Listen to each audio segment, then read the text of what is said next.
আসসালামু আলাইকুম প্রিয় শিক্ষার্থী, তোমাদের জন্য আরেকটি গুরুত্বপূর্ণ এমসিকিউ নিয়ে আমি হাজির হয়েছি। এমসিকিউটি হলো সরল মুনাফা থেকে অনুশীলনী 2.1 এর। এটা হলো লাভ ক্ষতির সমস্যা। লাভ ক্ষতি নিয়ে যে সমস্যাগুলো আমরা করি, এতে আমরা অনেক সময় করতে গিয়ে হিমশিমের মধ্যে পড়ে যাই। তো লাভ ক্ষতি করতে গেলে আমরা আজকে সহজে নিয়মটি দেখিয়ে দেব, তোমরা সহজে করতে পারবে। তো আমরা সমস্যাটি দেখি। টাকায় 5টি দরে কলা ক্রয় করে টাকা 4টি দরে কলা 4টি দরে বিক্রি করলে শতকরা কত লাভ বা ক্ষতি হয়। তার মানে লাভও হতে পারে, ক্ষতিও হতে পারে, এটা আমাদেরকে বুঝে নিতে হবে। এখন যেহেতু 1 টাকায় 5টি, তার মানে একটা কলার দাম কত সেটা আমাকে বের করতে হবে। তাহলে 5টার দাম যদি 1 টাকা, তাহলে একটি কলার ক্রয় মূল্য কত? 1/5, তার মানে 5-এর 1 অংশ।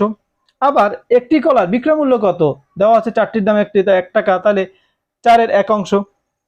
এখন তোমার বুঝতে হবে এর মধ্যে কোনটা বড় কোনটা ছোট, ক্রয় মূল্য বেশি না বিক্রয় মূল্য বেশি। আমরা জানি যে ভগ্নাংশের হর যদি ছোট হয়, লবের চেয়ে আরেকটা ভগ্নাংশের সাথে তুলনা করলে যে একটার চেয়ে যদি আরেকটার হর ছোট হয়, তাহলে ওইটার চেয়ে যার ছোট হর সেটা বড়।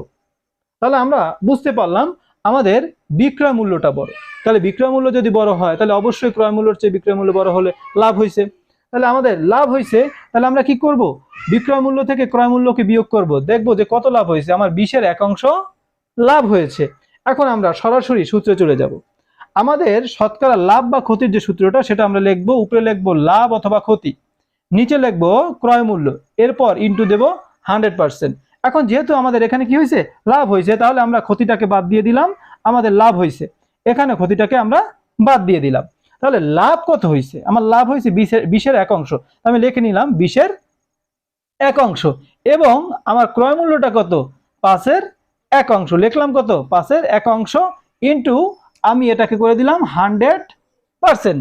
এরপর আমি যেহেতু এখানে একাধিক ভগ্নাংশ, আমরা এটা কি করলাম? 20-এর 1 অংশ গুণ দিয়ে ভাগটাকে উপরে নিয়ে গেলে গুণাকারে, তখন নিচেরটা উপরে যায়, উপরেটা নিচে যায়। তাহলে 5 উপরে গেছে, নিচে গেছে, হয়েছে 1 ইনটু হয়েছে 100%। এখন আমি যদি এইটার সাথে এইটা কেটে দেই, তাহলে আসে কত? 4। 4-এর সাথে যদি 100 কেটে দেই, তাহলে আসে কত? 25। তাহলে 25%। তাহলে আমাদের লাভ হয়েছে কত? 25%। তাহলে আমরা কিন্তু পেয়ে গেলাম যে আমাদের এখান থেকে লাভ হয়েছে কত? 25%। এরকম যত অঙ্কই আছে না কেন, এরকম লাভ ক্ষতির, আমরা কিন্তু এই যে শতকরার যে এই সূত্রটা আমি তোমাদেরকে দিয়ে দিলাম, এই সূত্রের মাধ্যমে তোমরা সহজেই বের করে নিতে পারবে।